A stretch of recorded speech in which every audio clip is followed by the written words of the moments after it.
Hi guys. Well, I'm sitting here today, trying to, my face, whatever this is, device is on my head and my face. It's been all morning and all day. So it's pretty bad, the burning. But I'm going to continue to update and talk because I think these things are important.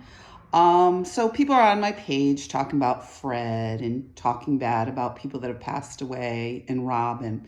So I'm going to touch base on this. I'm not bringing up these people to talk bad about them. I'm bringing them up to use them as inspiration so other children in the family can live healthier lives. And I think that's what they would have wanted. I think they would have wanted treatment and help from their friends and family that encouraged and laughed and overlooked their behavior.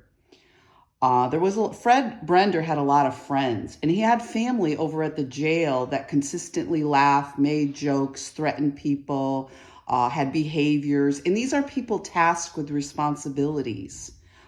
This is why the incident in law enforcement with mental health issues, suicide is pretty high, and their interactions with the mentally ill is very poor. So we need to go forward and we need to change that. And Fred Brender, Bud Bays, and some of these other people should have been checked on a long time ago. I'm not saying Fred was a bad guy. I didn't know him that well. He was my mother's boyfriend once again. So was Mr. Bays. I was tasked with treating all these people like family that really weren't, but I was respectful. I tried to be a good, member of the family. And these people repeatedly tried to cover things up, act out. Fred did very little for me. And in fact, he went around and he talked behind my back. He refused to fix the heat in the attic. I was often freezing and cold. I mean, I could go on with petty things like that, but I'm not going to. And the thing is, if you want to bring up Robin should stop lying and go down to the police department and tell them the truth. My mother has been violent for a long time and she needs to take responsibility. And that's what's going on here. She needs to stop blaming me and blaming other people for what's been happening. At the time that Robin started talking about some of this stuff, because he called me up and said, "Oh, remember those Tonka trucks? Yes, we were outside playing and they fell down the side of the house." That's all it was. Nobody intentionally hurt him, and he knows it. But yet my mother beat up a woman with a paint can and nobody says a word. My mother beat on me for years and nobody says a word. And I never said a word. And I'm not looking for sympathy as much as I'm looking for this to stop. My mother needs to be in treatment. The whole family needs to come to terms with what's going on and stop bringing up these car mechanics. Let's talk about all these car mechanics. Nobody would help me. And this person admits to it on the page, and other people admitted to it. I had to go out and buy a new car, okay? All these car mechanics involved with Fred Brender, Sikorsky, Shred's Auto, Hosner, all these people, and nobody... in the West End, I can't tell you how many times that I would pay to have my junk cars fixed, and they would break down because they weren't being maintained. So please don't get on my page and talk about my car being fixed, because that's pretty lame.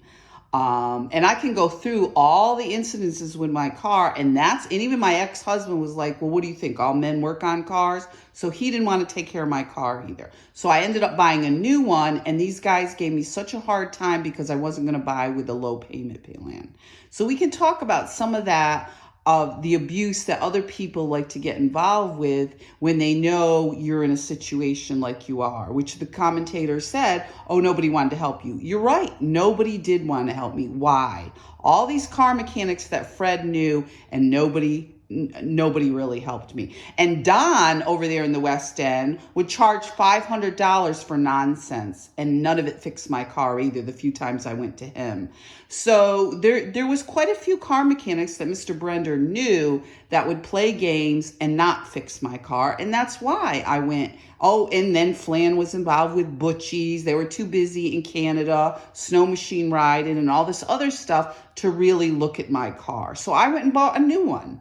And when I bought a new one, then the problem started because I wasn't supposed to buy a Nissan. I wasn't supposed to pay cash for it. I went through absolute hell with my ex-husband and my brother-in-law because I bought a Nissan, because somehow buying a little commuter car wasn't something that I was supposed to do. So if you want to talk about the car mechanics in Amsterdam, by all means, I have lots of stories, which is why I would bring my car down here to Hoffman's and have the oil changed. And the last time I did, my fuel lines were messed with. I don't know, what do you call it, cutting the fuel lines anymore, because they're a little different. Years ago, we used to say cutting the fuel lines, but now I guess they're made out of something different. So people say, oh, it's not real. Well, guess what? They vandalized my car at Cernax.